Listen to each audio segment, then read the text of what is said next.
তখন খালি রিপাবলিক বাংলার উপর দোষ চাপিয়ে কিন্তু বাঁচা যাবে না। খালি রিপাবলিক বাংলা বা ভারতের মেন স্ট্রিম মিডিয়ার উপর দোষ চাপিয়ে কিন্তু আপনারা পার পাবেন না। হ্যাঁ, তো এটা করার আগে আপনাদের আরও ভালো করে ভাবতে হবে বিষয়টা, ঠিক আছে? আমার মনে হয় এটা আপনাদের ভাবার সময় এসেছে, আপনারা ভাবুন।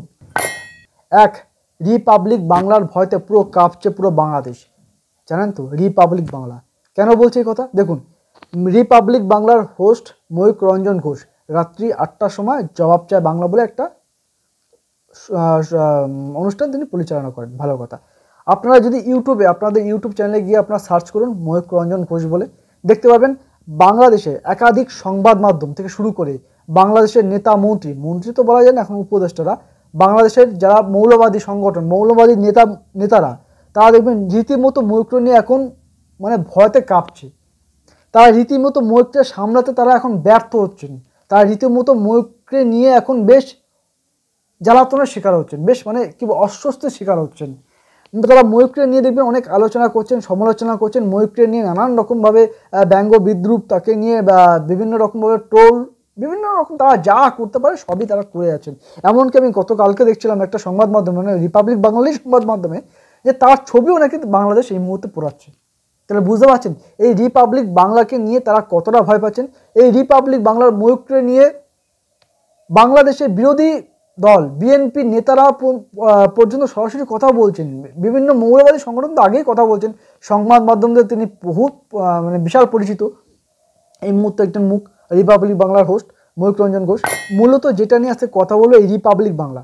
দেখুন আমার মনে হয় রিপাবলিক বাংলার কাছে এটা অনেক বড় আশীর্বাদ, রিপাবলিক বাংলার কাছে এটা অনেক বড় পাওনা যে তাদেরকে নিয়ে খালি তার নিজের দেশ না, বাইরে বিদেশি কোনো একটা রাষ্ট্র তাদেরকে নিয়ে কথা বলছে, তাদেরকে নিয়ে ভাবছে, তাদের ভয় পাচ্ছে। শুধুমাত্র একটা চ্যানেলকে তারা ভয় পাচ্ছে কীভাবে, সেটা বাংলাদেশকে দেখলে এই মুহূর্তে বোঝা যাচ্ছে যে রিপাবলিক বাংলাকে তারা কতটা ভয় পায়।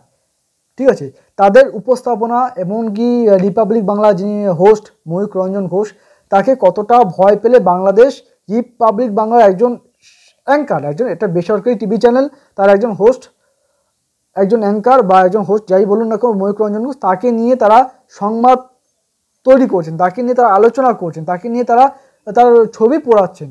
তার মানে কতটা ভয় পেলে এই জিনিসটা তারা বাংলাদেশ করতে পারেন ভাবুন তাহলে।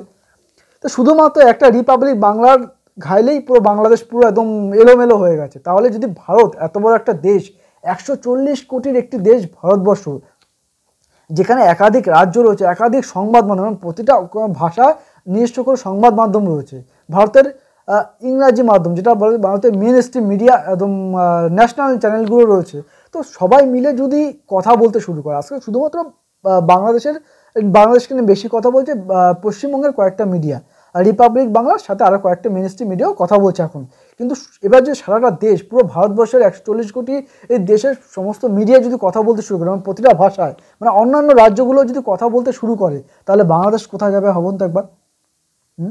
এক চিন্ময় কৃষ্ণ দাসকে গ্রেপ্তার করে বাংলাদেশ এই মুহূর্তে মারাত্মকভাবে বিপাকে পড়েছে। তারা ইন্টারনালভাবে বিপাকে পড়েছে, এক্সটার্নালভাবেও তারা বিপাকে পড়েছে।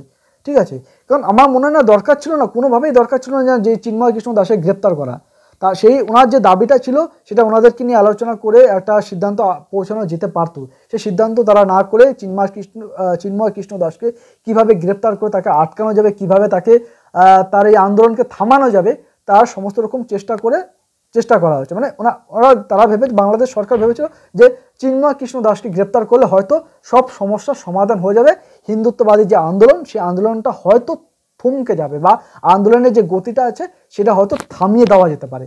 কিন্তু বাস্তবে সেটা কী হলো, তা উল্টো হয়ে গেল। তো যেদিন থেকে চিন্ময় কৃষ্ণ দাস গ্রেপ্তার হলেন তারপর থেকেই ভারত আর বাংলাদেশের মধ্যে একটা উত্তপ্ত পরিস্থিতি তৈরি হলো। ওদিক থেকে যেমন বাংলাদেশের লোকজন, বাংলাদেশের নেতারা, বাংলাদেশের যারা সরকার তারা কথা বলতে শুরু করলো, এদিক থেকে পশ্চিমবঙ্গ থেকেও বিভিন্ন মানুষজন, নেতা মন্ত্রীরাও তারাও কথা বলতে শুরু করলো। ঠিক আছে, শুধু পশ্চিমবঙ্গ কেন, পশ্চিমবঙ্গের পাশাপাশি আসাম থেকেও আমরা দেখেছি পশ্চিমবঙ্গের পাশের রাজ্য ত্রিপুরাতেও দেখেছি বাংলাদেশকে নিয়ে কথা বলতে, বাংলাদেশের বিরুদ্ধে তারা আন্দোলন করতে। তো এরকম একটা পরিস্থিতি তৈরি হয়েছে তখনই যখন চিন্ময় কৃষ্ণ দাসের গ্রেপ্তার।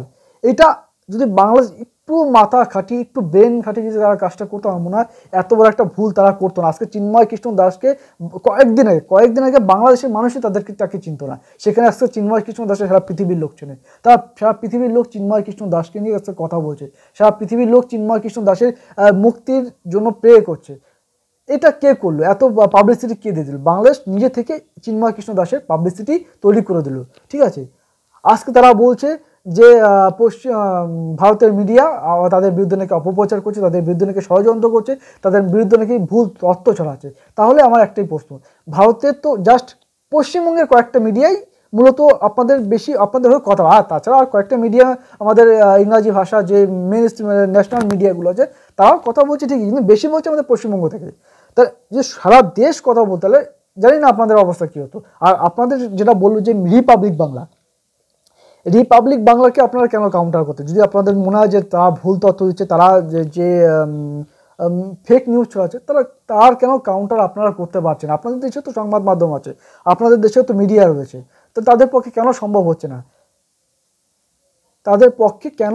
হচ্ছে না? এই এক রিপাবলিক বাংলাকে নিয়ে আপনারা পুরো বাংলাদেশটা, আমি তো দেখে অবাক যে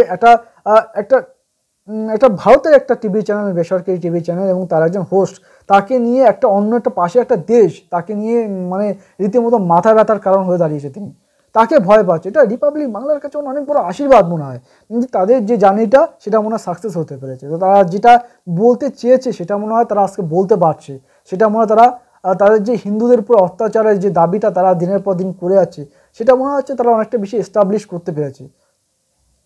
কেনই তারা বলবে না বলুন তো? আপনারা চিন্ময় কৃষ্ণ দাস থেকে যে গ্রেপ্তার করে যে মহা ভুলটা আপনারা করলেন, এই ভুলটা করার আগে আপনাদের মনে হয় বেশ কয়েকবার ভাবা উচিত ছিল, ঠিক আছে? বেশ কয়েকবার মনে হয় ভাবা উচিত ছিল। আর আজকে তো এমন একটা সমস্যা পড়ে গেছেন চিন্ময় কৃষ্ণ দাসকে নিয়ে, মানে দুদিক থেকে সমস্যা, ইন্টারনাল প্লাস এক্সটার্নাল। মানে ছাড়লেও তাকে এখন যদি জেল থেকে মুক্তি দেন তাহলেও তার সমস্যা পড়তে পারেন, আবার যদি তাকে জেল থেকে মুক্তি না দেন তাহলেও ইন্টারন্যাশনাল চাপ, ভারতের চাপ তো থাকবেই আপনাদের উপরে। তো এই পরিস্থিতিতে আপনারা কি করবেন আমি জানি না, তবে যেটা করবেন, আগে যে ভুলটা করেছেন, আমি বাংলাদেশের যারা সরকার বা যারা উপদেষ্টারা আছেন তাদের কাছে বলবো, আগে যে আপনারা ভুলটা করেছেন দয়া করে সেই ভুলটা পুনরায় করবেন না। একটু ভেবেচিন্তে কাজ করুন আপনারা যারা প্রশাসনে আছেন, নাহলে কিন্তু পরিস্থিতি আপনাদের হাতের বাইরে বেরিয়ে যাবে। তখন খালি রিপাবলিক বাংলার উপর দোষ চাপিয়ে কিন্তু বাঁচা যাবে না। খালি রিপাবলিক বাংলা বা ভারতের মেইনস্ট্রিম মিডিয়ার উপর দোষ চাপিয়ে কিন্তু আপনারা পার পাবেন না। হ্যাঁ, তো এটা করার আগে আপনাদের আরও ভালো করে ভাবতে হবে বিষয়টা, ঠিক আছে? আমার মনে হয় এটা আপনাদের ভাবার সময় এসেছে, আপনারা ভাবুন কী করবেন। ধন্যবাদ।